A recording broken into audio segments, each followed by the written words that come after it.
Janet Yellen is a pioneer in the annals of Washington. She's the first woman to head the Federal Reserve as well as the United States Treasury. She's the first person in American history to have led the Fed, the Treasury, and the White House Council of Economic Advisors. Born in Brooklyn and educated at Brown, she went on to Yale University to earn her Ph.D. in economics. She was an assistant professor at Harvard when she began working at the Federal Reserve Board in the 1970s. By the 1980s, she had joined the faculty at the University of California at Berkeley, where she researched, along with her fellow economist husband, why companies would pay more than they needed to hire and retain their employees.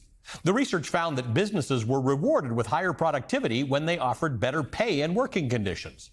In 1994, President Bill Clinton appointed Yellen to the Federal Reserve's Board of Governors. 3 years later, Clinton named Yellen the chair of his Council of Economic Advisors. In 2004, she returned to the Fed to serve as the Federal Reserve Bank of the president of the Federal Reserve Bank of San Francisco. And that's when she was given, when America's housing bubble popped in 2008 and triggered a financial crisis that led to the worst recession since the Great Depression. In 2010, President Barack Obama appointed Janet Yellen vice chair of the Federal Reserve. And in 2013, Obama nominated Yellen to be the Fed chair, an office she held until 2018. That's when President Donald Trump, in his first term in office, decided against renominating Yellen to lead the Fed and instead nominated today's current Fed chair, Jerome Powell. Yellen later went on to serve as President Joe Biden's Treasury Secretary from 2021 until January of this year. Now the Fed is front and center in the news with President Trump back, this time openly threatening the independence of America's central bank. He's publicly chastised the chairman, Powell, for not heeding his call to slash interest rates. Trump has accused Powell of mismanaging funds during the renovation of the Fed headquarters in Washington and threatened to fire him for cause, which is the only way a Fed chair can actually be forced out before his term ends next year. Trump has already fired Lisa Cook, a Fed governor who the president accuses of committing mortgage fraud. Cook says she will contest Trump's move in court and has refused to step down. In a way, Janet Yellen was the opening salvo of President Trump's attempts to reshape the Fed into his political tool. Up until Yellen, it was standard practice for presidents to nominate sitting Fed chairs to serve additional terms. Trump broke that norm then and is now going much farther to shatter old norms and to seize control of the Fed. All this as the Fed's dual mandate of managing inflation and promoting full employment is starting to show real strain as the economy today encounters both rising prices and weaker hiring, fueled in part by the president's trade agenda.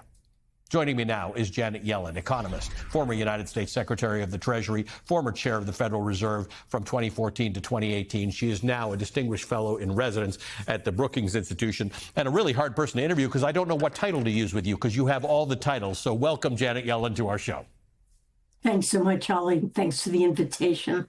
Let's talk, first of all, about this thing that is an abstraction to most people who don't study it, the independence of the Fed, which is a model that has been copied around the world. The idea that the Federal Reserve should not be subject to political whims. It's really important because all presidents would like high growth and low interest rates, right, in all countries.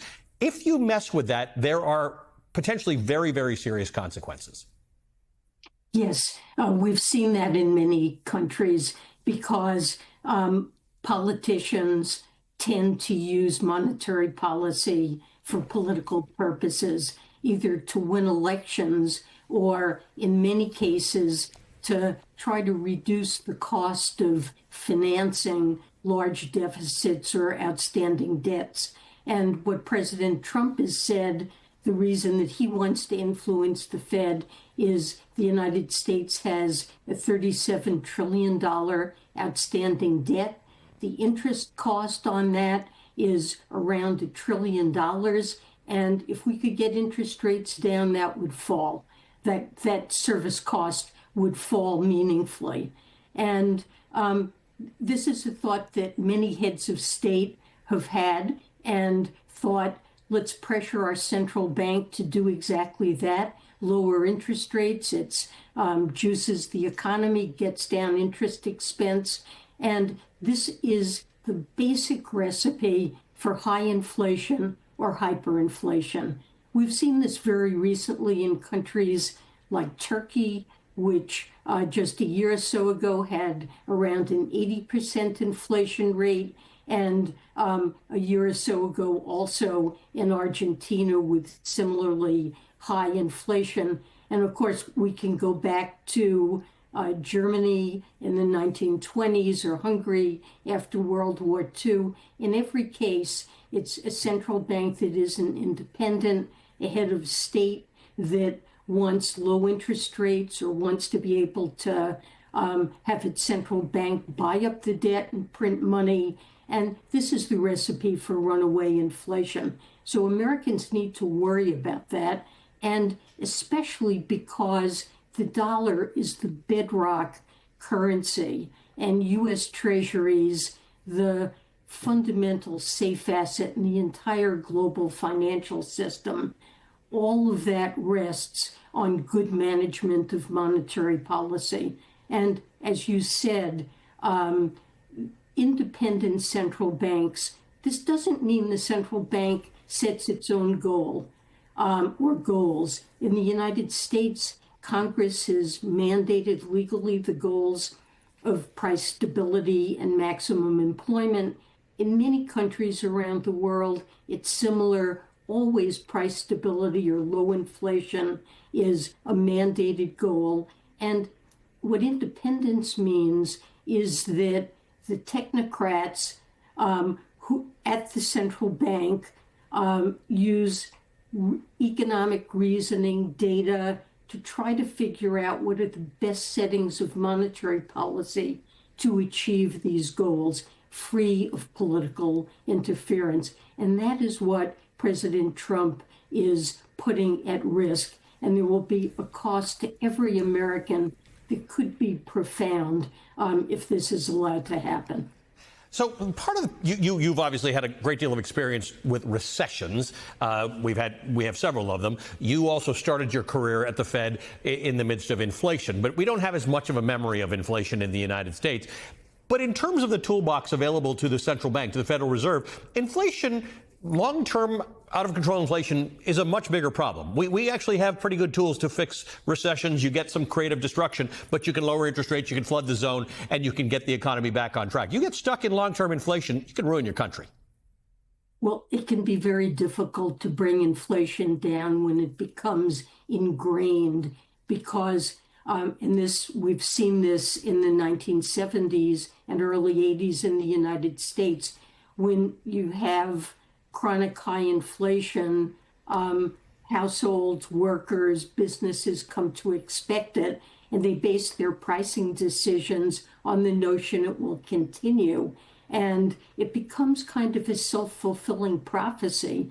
And then the only way to really get it down is to really hit the economy with weak conditions, high unemployment, to really force inflation down and eventually bring inflation expectations down with it. And Volcker, some people may remember in 1982 or 83, he was faced with very high inflation. He said, I'm going to change this and show people this is going to come to an end. And we had one of the deepest recessions of the post-war period, but he did succeed in bringing it down, and he established credibility for the Federal Reserve, which it has prized and taken very seriously, that it has an obligation to anchor inflationary expectations at a low level, at levels consistent with